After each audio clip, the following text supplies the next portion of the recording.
What's going on, guys? I am Toxic Jordan. Welcome back to the channel. So we are going to go ahead and jump in here to the first red zone stage on the GT side versus Ledgic. So we are going to try and beat this with an extreme tech team, since it's just the one fight and it's AGL all the way through. We will try and beat this with extreme tech. So we do have a 170 lead for the Fat Janemba, because he is on Corroded Body in Mind, but nobody else on the team is. So everyone else is only getting 130% leader skill. That is extremely low for red zone, so that is where most of the challenge is going to come in.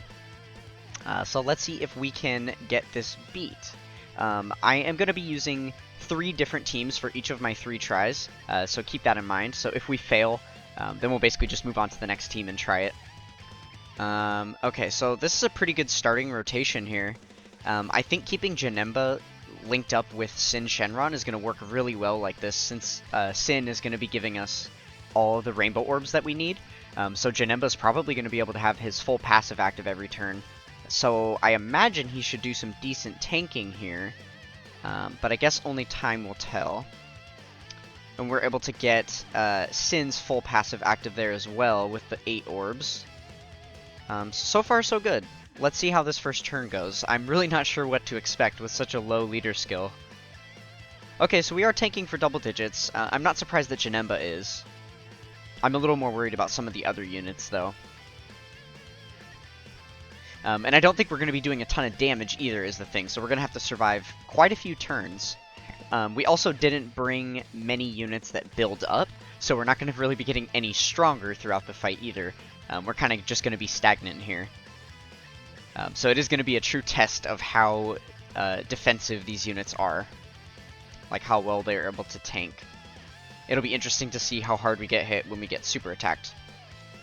I did bring one item, so I brought a Princess Snake just in case we need it. Okay, so we are going to take a super attack here, let's see. Oh, nice, and then Janembu just comes in clutch with a little dodge there. I believe he has a medium chance to dodge, so that's pretty good. Okay, so we can use the active skill with the tech androids. Let me just remind myself the activation conditions. Okay, so his HP needs to be 35% or more in order to activate that.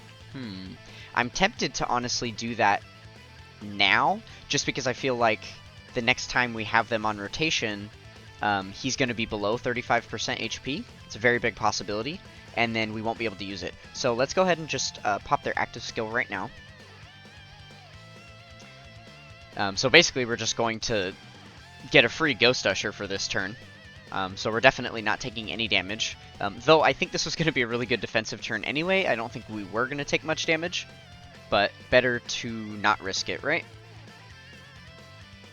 Okay, so with that, we can actually put Janemba first here.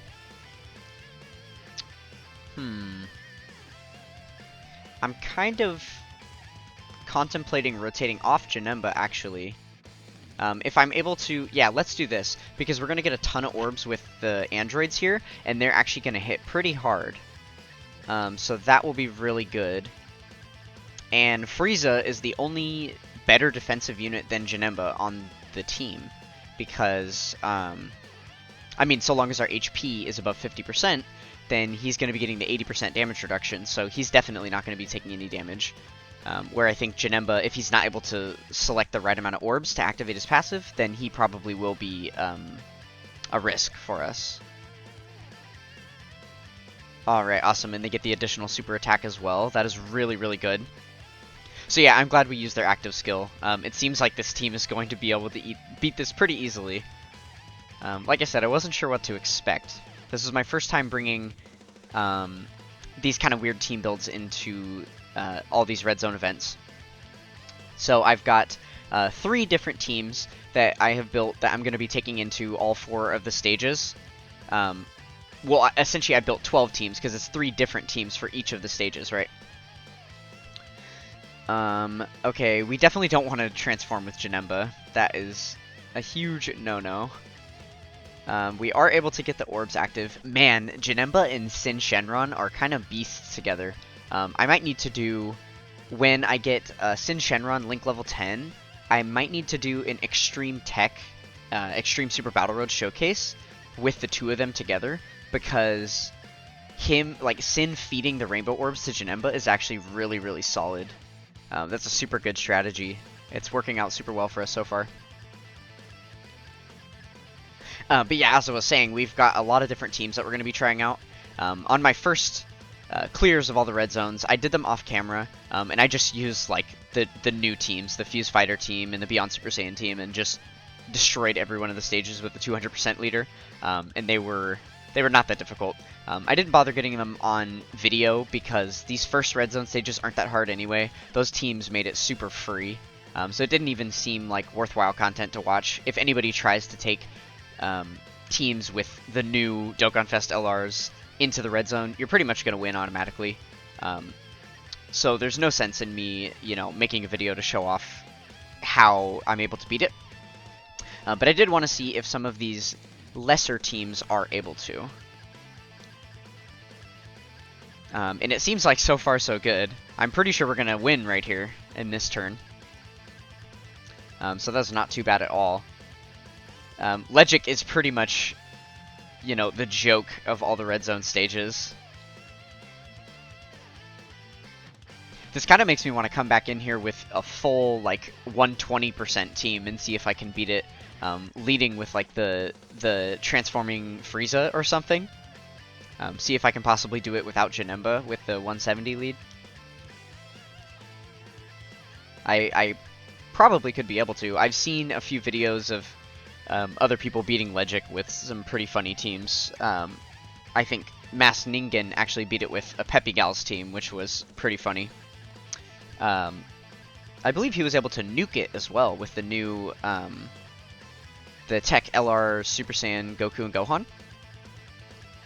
So there we go. That was a piece of cake. Ledgic has been taken down there. So we'll go ahead and hop back into the Ledgic stage with our second team that we've got ready for him here. Okay, so that was our Extreme Tech. So this is going to be a Super Tech run. We've got a little Goku's Family Kamehameha team here. Let's see. Hopefully we have one of them on the friends list. Perfect. I am going to kind of be relying on the friends list to help me out. So we will continue to bring the Princess Snake just in case we get into a dicey situation with an unexpected super attack or something like that. That way we don't die and we are able to complete the run. But I'm not bothering bringing support memories because they pop automatically. And so on that last stage, we were actually able to no item that. If I had brought a support memory, we wouldn't have been able to call it a no item run because the support memory may have procced, depending on which one we brought, right? Okay, so the key is not the best here. That's a little bit unfortunate. Okay, I don't think I'm gonna let Tech Gohan super attack so that I can do this. Yeah, that's definitely a better idea because then it sets up the Gotenks at the end to get these orbs. Ooh, yikes, and the key is gonna fall really bad too. So next turn we're gonna be struggling as well. That is a bit of a bummer. This team is pretty good defensively, but it just doesn't link up quite the best. So we are going to be struggling for ki here a little bit. Luckily, they're able to get exactly 20 ki, so they will get their additional super, which is nice. That's definitely going to help out. They're the hardest hitting unit on the team by far, so... we are rocking just a 150% leader skill here. Oh, nice, and we get the double super attack.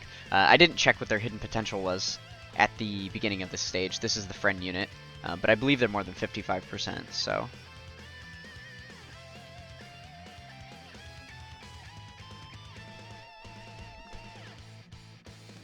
I like that we actually took some damage there at the beginning, because that's kind of showing that Ledgic can actually hit hard. He still is, while he's, by far the weakest of all of the red zone bosses, he is still a red zone boss. So he's kind of reminding us there that this isn't totally free. Which I think just kind of gives a little bit more credibility to our win here, which is nice. Okay, so we'll throw the gods in slot 1. We'll see how they do against him. I imagine we're going to finish off the fight on this rotation. We're going to have some pretty hard-hitting attacks coming up, so... Oh yeah, and they're basically tanking for nothing. That's not bad. That was with them barely able to select orbs. And after they super attack, their defense goes way up. Yeah, with the double super here, they're not gonna be taking any damage. Even if he super attacks, I think we'll be fine. We might even tank it for double digits. I guess we're gonna find out. Here we go. Okay, 80k. That's not bad. Yeah. So they're definitely putting in the work there, and that was with like no orbs selected. Because remember, they get 120% attack and defense on super attack per rainbow key sphere selected. So if I had gotten like 4 rainbow key spheres, they definitely would have double digit tanked that.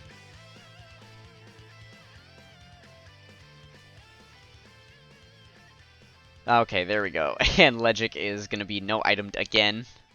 Poor Ledgic. It's tough, buddy. Alright, well, it almost feels a little bit pointless to bring the third team in here, because what I'm doing is I've brought like 2 basically lesser teams that are kind of more fun builds, just as a challenge for ourselves to see if we can, you know, beat the stage with them. And then the third team is a 200% leader to make sure that we do get a win, just in case we get accidentally get clapped with the first 2 teams. But with Ledgic, he's so easy to beat that we were able to finish it off there. So yeah, on this third rotation, or the third fight here, we will rock the LR Gods team here. So now we're on a 200% lead. This is going to be super, super easy. I guess this is just going to be a matter of seeing how quickly we can get this done. This is a pretty powerful first rotation here. So these guys actually share 4 out of 7 links. Okay, that's not bad. Okay, so we're getting 4 rainbow orbs like we were just talking about on the last fight there. So you are going to see how well they are able to build up their defense. I'm kind of hoping that attack right after their super is a super attack, so that we can see them tank it for double digits, because they definitely will. I wish there was a way to see like your stats, your defensive stats and stuff mid-turn. It's kind of unfortunate that you can only check it at the beginning.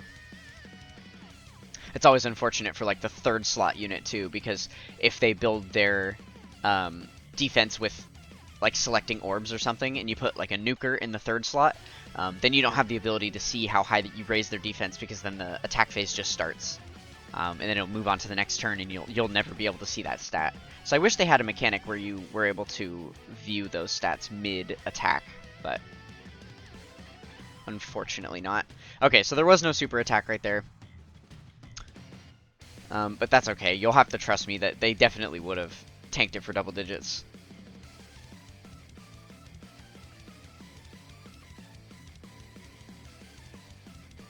Having the blue boys linked up with the LR Gods is a really strong rotation too, because the blue boys are a rainbow orb changer. So they are going to be providing lots and lots of rainbow orbs for the LR Gods. And coincidentally enough, so is this GT Goku. So that's why there were so many rainbow orbs for us to choose from there.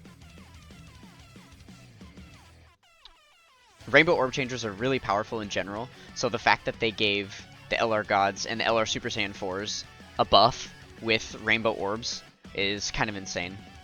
It just makes their kit that much better. Okay, so there we get 3 rainbow orbs. That's not bad. Yeah, I guess we'll do this. The gods are probably going to finish them off. This is the friend who's rainbowed, so I imagine he's going to be dead right here. Yeah, I think they had like a 5 million attack stat. There's a little bit of lag there. With some of these newer attack animations, they're so high definition that the game will like lag as it's loading the attack in, and then you're barely able to see the attack stat for like a split second before it starts the animation, so. Okay, so that is the Ledgic stage. Absolutely demolished in under 3 minutes right there, wow. So yeah, I believe that was like a 3-turn fight. Not bad, not bad. So that is going to do it for this stage. If you guys enjoyed what you saw, then come be a part of the Toxic Tribe with a like, comment, and subscribe. We are trying to push for 77 subscribers by the end of the 7-year anniversary, so click that red subscribe button and help us out.